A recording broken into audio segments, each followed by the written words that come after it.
Good morning, everyone, and welcome to First Take. Carrie Champion here, Skip Bayless in New York City, Stephen A. Smith in Philly. Good morning, gentlemen. Good morning. How y'all doing? Good morning. I'm great.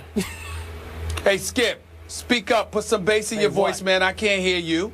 I can't hear you. I haven't said a word yet. I get accused of screaming at you too much. So, I still haven't recovered from watching Tiger Woods collapse last night. That's just me. Don't get me started with that. Don't even get me started. Well, we'll get you started in just a few minutes because that's a part of our first blog. But first, let me tell the folks what's on the show today. LeBron and David Blatt's relationship. How will this end up? We're hearing too many reports about it. Meanwhile, Des Bryant makes a brief appearance at minicamp, what he did and didn't do. That's all up for debate. We talk about it in this first blog. But first, Mark Stein reports that he has never seen a superstar or a legend in the making, such as LeBron James, behave in such a disrespectful manner toward a coach. We all know that David Blatt is a rookie head coach, but our Mark Stein says he caught too many instances during the NBA Finals where LeBron was not listening. Take a listen.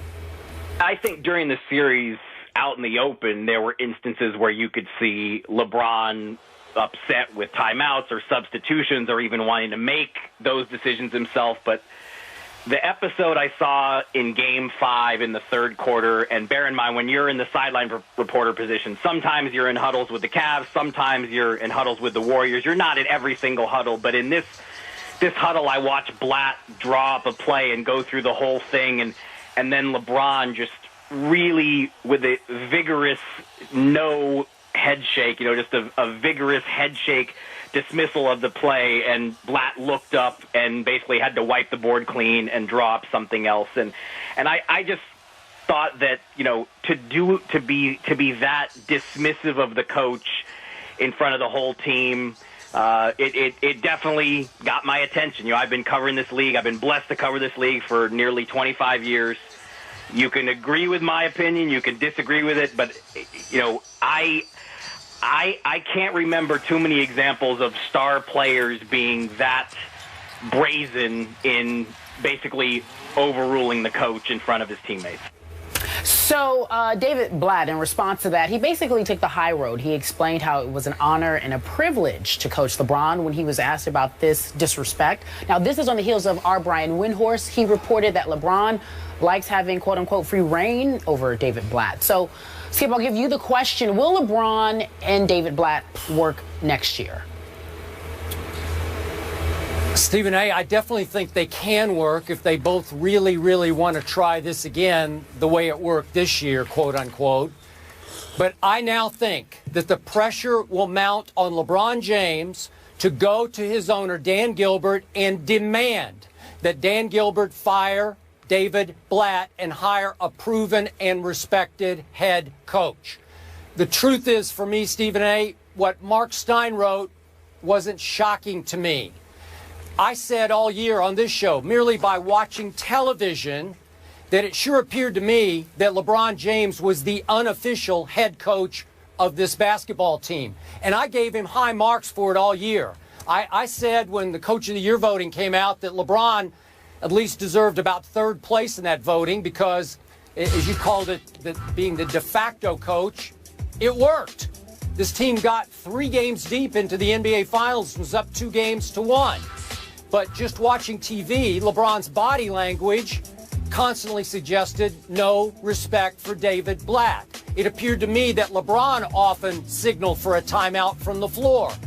Mark Stein reports that LeBron made substitutions, and LeBron, sometimes blatantly in huddles during sideline timeouts, overruled the play that David Blatt had scripted on his whiteboard. So, again, is that shocking? No. But what was shocking to me, and I'm going to reiterate what I said yesterday, Brian Windhorst's point of view about this was shocking to me, in which Brian said, a man who has covered LeBron from the start, from his 8th grade year back in Akron, that LeBron likes having David Blatt to kick around. That, as Kerry says, he likes the freedom of having David Blatt as his head coach, and even suggested that it's almost like LeBron likes having David Blatt as a scapegoat, potentially, as an excuse.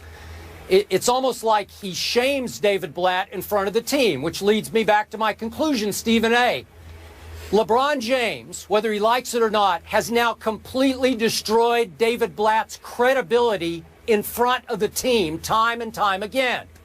That credibility is destroyed and shot for good to me, which is why it's now time for LeBron, as the leader of this franchise, not just this team, to step up and put pressure on the owner to go get a real coach. Your thoughts? Well, my thought is, number one, if that's what you're waiting for, then it's not going to happen. LeBron James is not going to pick the coach for the Cleveland Cavaliers. A matter of fact, Skip, I will tell you right now that you have a better shot of LeBron James getting up and leaving Cleveland before he goes and tells the Cleveland Cavaliers he wants to pick who the head coach of the franchise is going to be. That's just not in his makeup. It never has been, and it's just not going to be him now.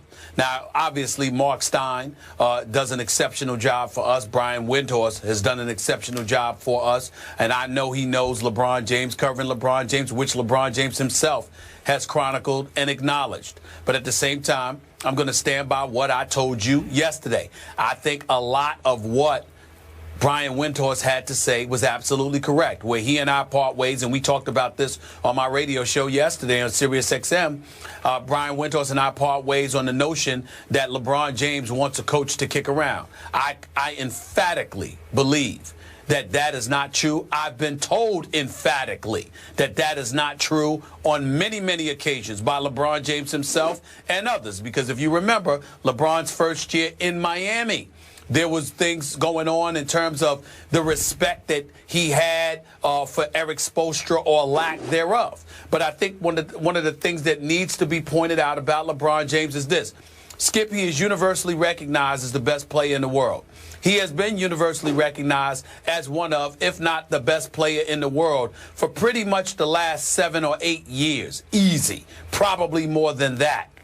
This guy was coached for the first 7 years of his career, for most of the first 7 years of career. I mean, the Paul Silases of the world, the Mike Browns of the world, not to say that they couldn't coach or didn't know what they were doing, but they didn't have, quote-unquote, star power. They weren't Phil Jackson in Chicago for Michael. They weren't Phil Jackson in L.A. for Kobe and Shaq. They weren't Greg Popovich in San Antonio. They wasn't Doc Rivers in Boston. There were opportunities for the Cleveland Cavaliers organization to step up and to say, we got a mega star in our stable, and we need to do everything we can to give him the best chance to win, as opposed to saying, because we have the best player in the world, we can sit here and be relatively lax in this department.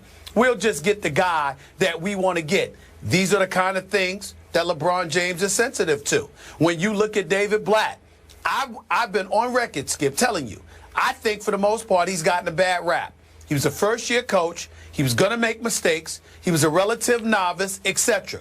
What does David Griffin and them do? Not only do they hire him, but they bring in the guy that was a close number 2 on their list to be the head coach in Tyronn Lue.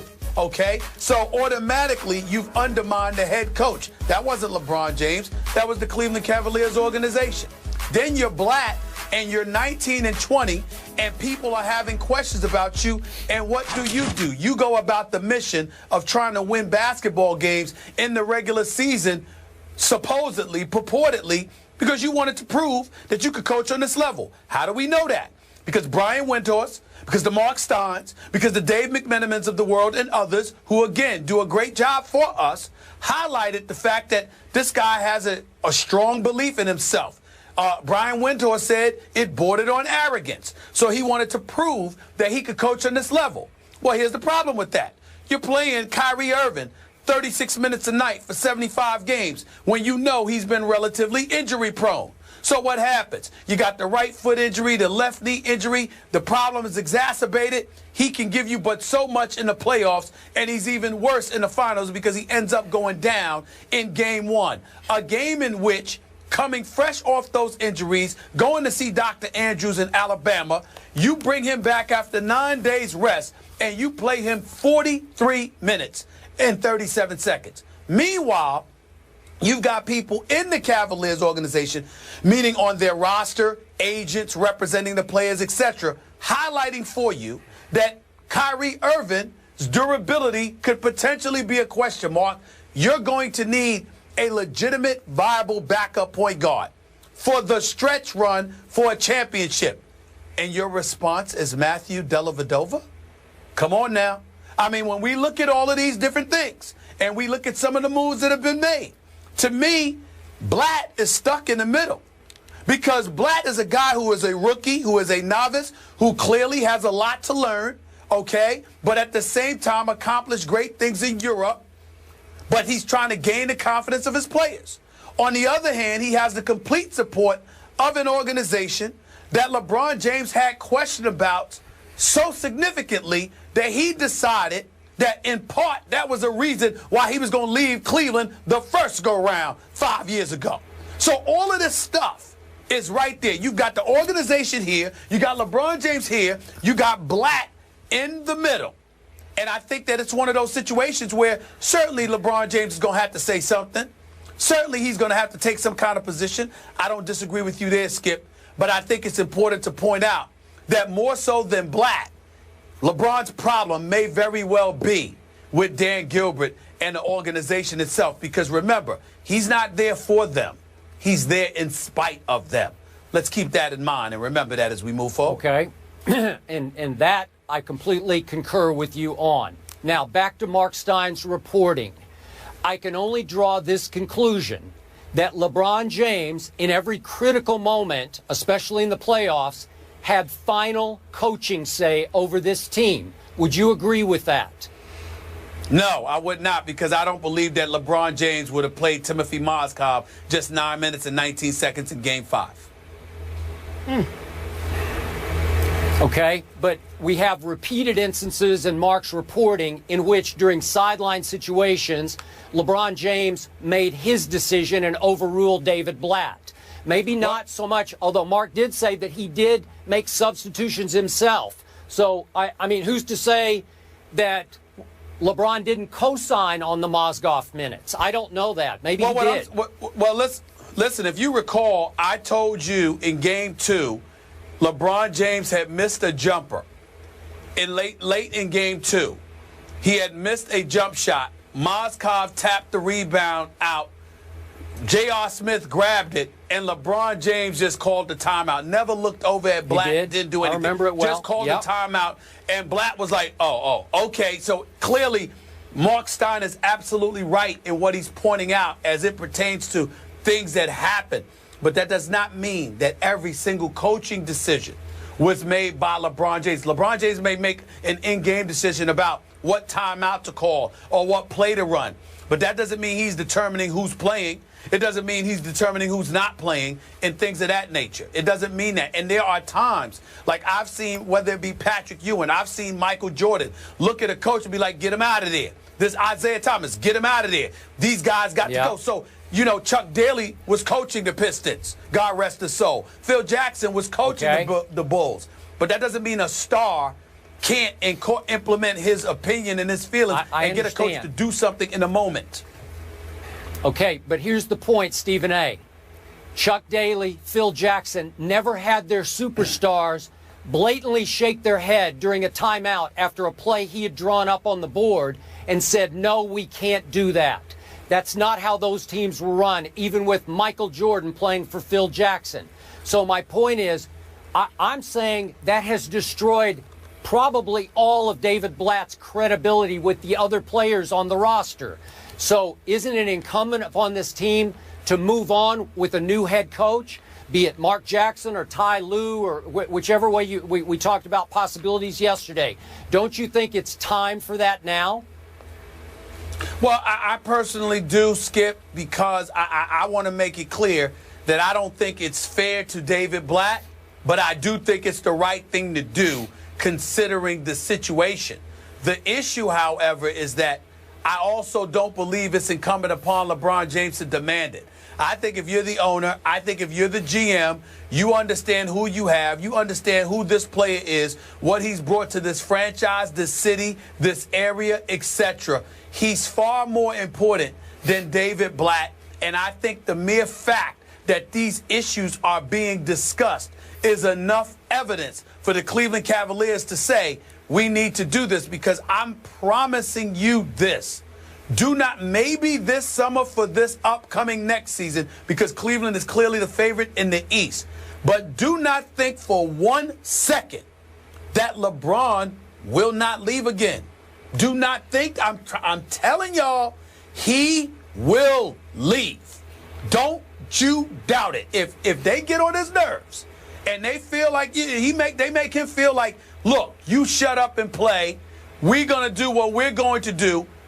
That's the number one reason why LeBron keeps having opt-outs. He loves his freedom to be in control of his own destiny, because that was the one problem he had with Miami. He was stuck after they didn't re-sign Mike Miller and a couple of other moves when he was willing to sacrifice dollars to make sure he positioned them to do things, and they didn't do that. He was still stuck there. He doesn't want to be in that situation again. All right, gentlemen, let's move on.